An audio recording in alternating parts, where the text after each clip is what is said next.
Hello, my name is Brian Oski. And I'm Austin Morales, and you're watching The Inner Gamer On. And today we'll be talking about Skate 4 has a name change, will be free to play, will be crossplay, and a game that will last on forever.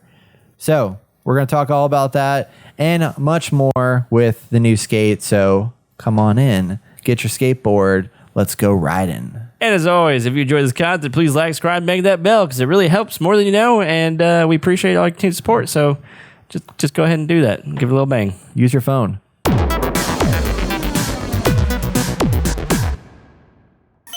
man, I feel like the narrative of everything right now is like, how can we get people to get into a live service game, free to play? It's going to be an ever-growing content library thing that you're always going to be playing this ecosystem forever and ever. We're going to have microtransactions and all that stuff. It's going to be available on mobile. It's going to be available everywhere. Which leads me to Skate 4.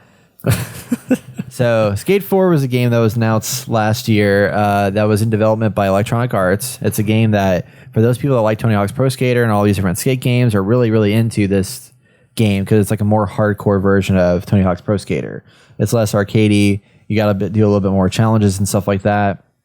Well, the company Full Circle that is developing it has recently released a video showcasing the early dev version of this game, and that we want players to be part of the conversation. We want them to get involved and like help us with it, and showed a bunch of just like broken stuff. Well, they've now come out and said that what this game is actually going to be, it's no longer going to be called Skate 4. It's actually going to be just called Skate. And Skate is going to be a game that is a free-to-play, ever-growing live service game that'll be the game that you come back to for months and months and years to come. It's going to be on Xbox, PlayStation, PC. It's going to have cross-play and cross-progression support. So basically, no matter where you pick it up, you'll be able to play it. It's going to be an open-world game. It takes place in a city called San Vansterdam. And basically there will be no Skate 5, Skate 6, Skate whatever. It's just going to be Skate, period. That's it. And it'll live on in infamy. They also said that the free-to-play model will implement, they'll have hard ground rules when designing the game. And the rules are as follows. No pay to win, no map areas locked behind a paywall, no paid loot boxes, and no paid gameplay advantages. So basically that just means probably no paid gameplay advantages. Cool. So basically probably just like paid cosmetics. Yeah. So in the end, they want the game to be built with the fans, get the feedback as early as possible. They're going to have people in on the summer months doing play tests and building onto it. But we have no release date, probably going to be sometime next year. But I just thought this was kind of crazy. It's like even a game like this is like going the direction of like just an ever-growing ecosystem of just like, this game's probably going to make a shit ton of money.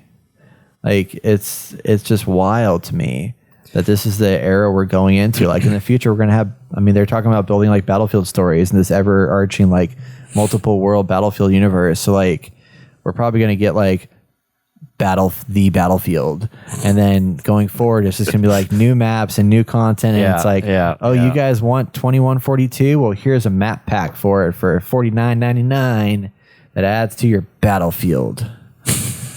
To the Battlefield. The Battlefield. I mean, okay. I think in an ideal world, this makes sense to have. I mean, what is the advantages of putting out a new game every so many years? Yeah. In that franchise. If it's going to be mostly the same, but technically you got to have some different stuff, right? Like every game has to have a little bit different, a little bit better, right, than the last one with all these bells and whistles on it. And that becomes like a whole gimmick machine in itself. Just like, oh, look how cool. We got this new thing and it's Call upgraded. of Duty is a good example. Exactly, yeah. I mean, it's basically the same game. Yeah, exactly. I don't know how much more they can reiterate on that. So for that, like some of these guys, like this kind of makes sense that they should just have this free to play game with cosmetics, because I think it works for Skate. Yeah. You can just add new levels every so often and stuff. But then the other issue is, look at Destiny. They have the issue of, well, we have Destiny 1, or we have Destiny 2, we have the main campaign, and we have all the DLC. Well, now you get into like 100 gigabytes of data. It's like, okay, we have to do something about that. So we know you paid for the game. Now we're going to strip away some of the content just to make room for new content. And people get up in arms about that. It's like, you should be able to play all the content you want, right? Right. And that becomes the issue. It's like, how do you manage how much data is going to be on someone's computer when you're trying to do this ever-growing, ever-expanding world? Because at some point, it's ridiculous. Well, I'm really surprised that people like Destiny haven't infused like the kind of thing like Microsoft Flight Simulator. Like, you can fly the entire world. The way in which they do that is through like cloud streaming technology. So when you're in the world and you're flying around, your hard drive is constantly loading and like downloading and replacing data based on the environments that you're located in. And a lot of which that data is streaming in, and then there's certain assets that they've built in locally on your hard drive for better loading. But then the majority of it is like streaming stuff. So that's how they are able to manage that. How much data does it take for that? Like download and upload? That's a good question. If there's any upload, myself, it's probably just download. Yeah. But I know as far as like local hard drive space, it's still a big game. It's like 140 gigs, but it's the entire world. Yeah. With like every airport that exists in the world. I think it works for that because it's a very niche specific game. Yeah. But I mean, I can see that even with Destiny too, of like having like, I mean, making it where you have environments that, because I'm trying to think of like how Dropbox operates, where like in Dropbox, you're working on files and they have Smart Sync where like once you click into a file, that's when it downloads and retrieves that file to pull up on your system. If we're getting to the point where internet's getting so much faster, servers are way faster, can we pull all that information from servers to make that simpler on the computer side of where the user is located at, so that they don't have to have Warzone that's like, 180 gigs on their system for two maps, Yeah. I don't know. See, I think for a new game, you could probably have it set up that way. But for Destiny, it's that they have a shitty infrastructure for that game already. And I think it would take too much overhaul to make that game work in that way. Yeah. They need a Destiny 3 or something, Yeah, for sure. But I think having these new games come out every so often, like even if you're going to have this free-to-play, open world game, whatever, another Destiny, like go for like a 5-year period. Yeah. And then be like, all right, we're going to make a new Destiny. Like we just have to. We have to figure out better ways to make the system work and run better using what we have. Because now we know it better. We can make things faster and stuff. Yeah. Like, I don't think that's too hard to ask. Like, Skate should probably eventually... Well, I mean, I think it's a pretty small game for what it is. Like, you don't need a lot of data. Yeah. For skate parks and people. Like, it just makes sense for this game. Yeah. I mean, I think it is going to make sense because, like, it is something that... I think even Riders Republic could have benefited from, like, them. I mean, maybe it will be that way where they just continue to evolve Riders Republic and grow upon it, but... I don't think it's an inherently bad thing. I just think it's an interesting model to like. I'm curious to know how many other games that are outside of this kind of realm. Like I could see like Forza Horizon. I think would be a great game to like inherit this kind of system, where it's just like rather than having Forza Horizon 4 and Forza Horizon 5, it's just like every couple years you have Forza Horizon Mexico, Forza Horizon whatever, and that's like the same game that is getting. I mean, you have new content you can download and update, but like. The title never changes. Because we see with like Call of Duty, it's like now they're like, oh, let's go back for whatever reason to Call of Duty Modern Warfare 1 and 2. Same names as what our games were way back when, and name them that. Like, just have Call of Duty Modern Warfare and then just like put like, I don't know, some kind of like subtitle to it or something. But right. I think with Skate, I could see that being a thing. Is like they have Skate, the base game, that's a core game, but they're going to have seasonal content probably like every year, every whatever time. That adds like some new feature or fundamental restructuring to it that might bring out a new map or a new world or a skate park or whatever. Yeah. And I think that makes sense for what the game is. Yeah. So I don't know. I'm interested. I'm definitely interested in what this becomes because I like skate skateboarding games, and I think it would be cool to have a game where we can just jump in and play and with friends and roam around. And I need more friends that want to play these types of games. If anybody's out there, anybody Austin, out there? No, probably not. Some other people out there. If you want to play a skateboarding game, let me know. I'd love to play with you.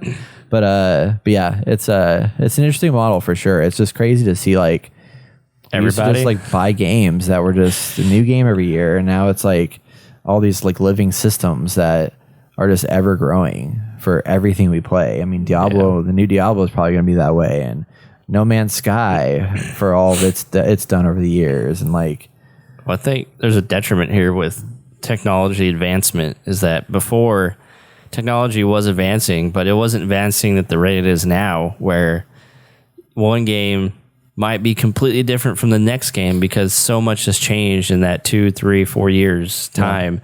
And before I felt like here's Halo 1, right? Well, even that's not bad. That's a bad example. Yeah. Here's a game, right?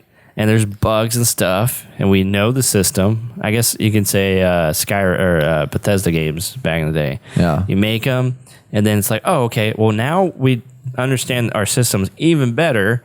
We're not going to have the same bugs, mostly. Yeah. In the next game, and it's going to look better, it's going to play better. And it's like the systems didn't advance as fast as they are now. Yeah. Which I feel like everyone's like either creating their own engine, which is great, or everyone's just trying to modify stuff and like advance it forward. And, you know, we have AI technology now for that, and Unreal Engine 6 is coming out. 6, right? Or 5? 5. Yeah. So it's like everything's changing so fast. So everyone's trying to adapt. We have ray tracing, so everyone's got to put ray tracing in there. Yep. So the internet is moving way, way faster than we thought it would. Or just technology generally. Yep. So it's gonna be interesting. 2 years from now, we're gonna be like, I don't know what we're gonna talk about, but it's gonna be wild. I like to see though that all these games are now like free to play. I mean, it's whatever, but cross play and cross progression is really exciting to see that like come to fruition finally. Where like every game, I saw Chivalry 2 finally announced that their next big update is going to include cross play